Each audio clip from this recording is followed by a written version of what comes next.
अॅट्रॉसिटीच्या 90% cases या bogus आहेत आणि हा कायदा रद्दच झाला पाहिजे अशी भूमिका घेतलेली आहे खासदार उदयनराजे भोसले यांनी। या सगळ्या संदर्भात एका पत्रकार परिषदेमध्ये त्यांनी सविस्तरपणे आपली मतं मांडलेली आहेत।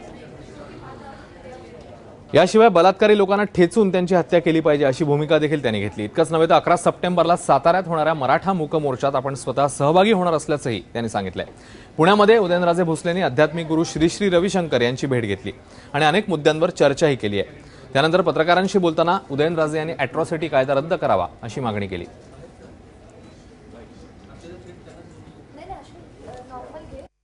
जे अॅट्रॉसिटीचे जे गुन्हे दाखल झालेले आहेत तर जवळपास 80 ते 90% जे गुन्हे आहेत हे संपूर्ण बोगस आहेत आणि ह्याच्या आड दडून म्हणजे राहून फार मोठ्या प्रमाणात ब्लॅकमेलिंग होते आणि हे कुठेतरी थांबणं गरजेचं आहे। जरूर कायदा आपण जेव्हा म्हणतो की कायदा हा सर्वांना म्हणजे बरोबर जे काय असेल ते लागू होतं, मग कुठेतरी आता ही समानता आणणं गरजेचं आहे। रद्द करावा, बदल करावा? नाही, बदल करण्यापेक्षा मला वाटतं रद्द केलेला बरा, कारण शेवटी मागासवर्गीय समाजातला माणूस अन्याय करतो अशातला भाग नाही।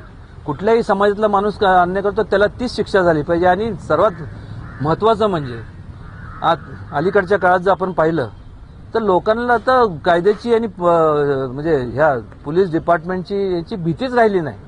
त्यामुळे मोठ्या प्रमाणात कठोर कायदे करणं गरजेचं आहे। तसं शर्यत कायदा जो आहे, तिथं जर काय असं घडलं तर म्हणजे त्याला पब्लिक फायरिंग शूटिंग किंवा असं त्याला ठेचून मारलं पाहिजे असं लोकांना, तर ह्याला आळा बसेल। आज त्या कोपडीच्या बिचाऱ्या त्या मुलीबरोबर झालं, उद्या ते कोणाच्याही म्हणजे संबंधित आपल्या घरातल्या लोकांना सुरक्षित